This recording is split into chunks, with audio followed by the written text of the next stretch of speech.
पश्चिम बंगाल की राजनीति में एक बार फिर बड़ा सियासी भूचाल आ गया है। मुख्यमंत्री ममता बनर्जी के खिलाफ कोलकाता में एफआईआर दर्ज होने के बाद से राज्य का राजनीतिक पारा सातवें आसमान पर है। मामला मार्च 2026 में दिए गए उनके एक विवादित राजनीतिक भाषण से जुड़ा है। इस कार्रवाई के बाद से बंगाल में सियासी युद्ध छिड़ चुका है। दीदी के गढ़ कोलकाता में हुआ है वो बड़ा खेला जिसने बंगाल से लेकर दिल्ली तक की सियासत में खलबली मचा दी है। पश्चिम बंगाल की मुख्यमंत्री और टीएमसी सुप्रीमो ममता बनर्जी अब कानूनी शिकंजे में घिरती नजर आ रही हैं।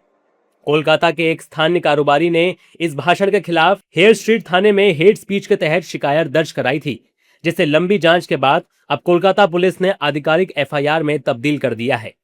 एफआईआर की खबर जैसे ही बाहर आई, बंगाल की राजनीति में आरोपों और बयानों के तीखे तीर चलने शुरू हो गए। विपक्ष ने केंद्र और राज्य सरकार पर तीखा हमला बोलते हुए इसे लोकतंत्र की हत्या बताया। हमारे मुख्यमंत्री अपने गंभीर धाराओं के मुकदमे वापस लेते हैं, लेकिन बीजेपी की सरकार बनने के बाद एक लोकप्रिय मुख्यमंत्री पर मुकदमे दर्ज करा रही है। इससे ज्यादा खतरनाक काम लोकतंत्र में क्या हो सकता है? ये लोकतंत्र को खतरा। देखिए, ये सब जब इलेक्शन के पहले ये भाजपा को बड़ा बड़ा नेता लोग जब आ रहे थे, यहाँ का भी तो बहुत सारे डायलॉग बाजी किए थे, उल्टा करके, ये करके, वो करके। तो उसके खिलाफ भी तो एक्शन होना चाहिए। अभी वो लोग सत्ता में है और ये एक भय का माहौल क्रिएट करने के लिए, थ्रेट का माहौल क्रिएट करने के लिए ये सब कर रहा है। हाँ, दीदी का तो वक्त बहुत खराब चल रहा है। दीदी को सब छोड़ के चले जा रहे हैं और अब सुनने में एफआईआर भी कर दिया उनके ऊपर, हेट स्पीच के लिए मामला भी दर्ज हो गया है। तो उसमें क्या बोलेंगे, पुलिस इन्वेस्टिगेशन करेगी और जो भी होगा लीगली वैसे जो भी होगा सबके सामने आएगा। दूसरी तरफ सत्ता पक्ष के नेताओं ने ममता बनर्जी पर पलटवार करने में जरा भी देरी नहीं की। उन्होंने इस कार्रवाई को कानून की जीत बताया।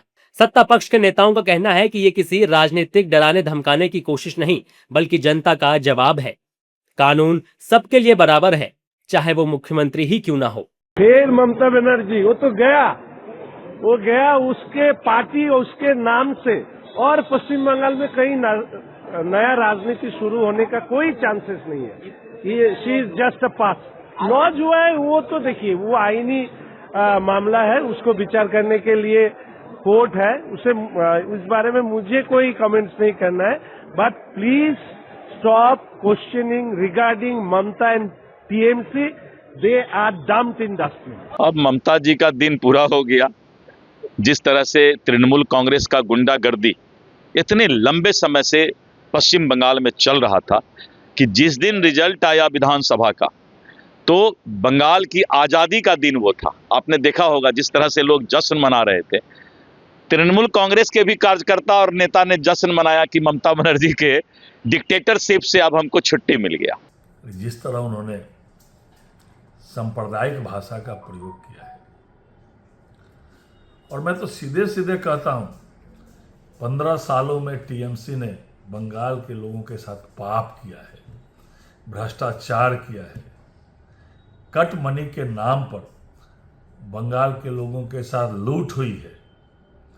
तो स्वाभाविक है, कानून तो अपना काम करेगा।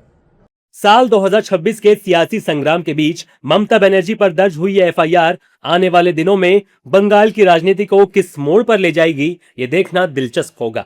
लेकिन एक बात तो साफ है कि दीदी के खिलाफ हुए इस एक्शन ने बंगाल के सियासी अखाड़े को पूरी तरह से दहला दिया है।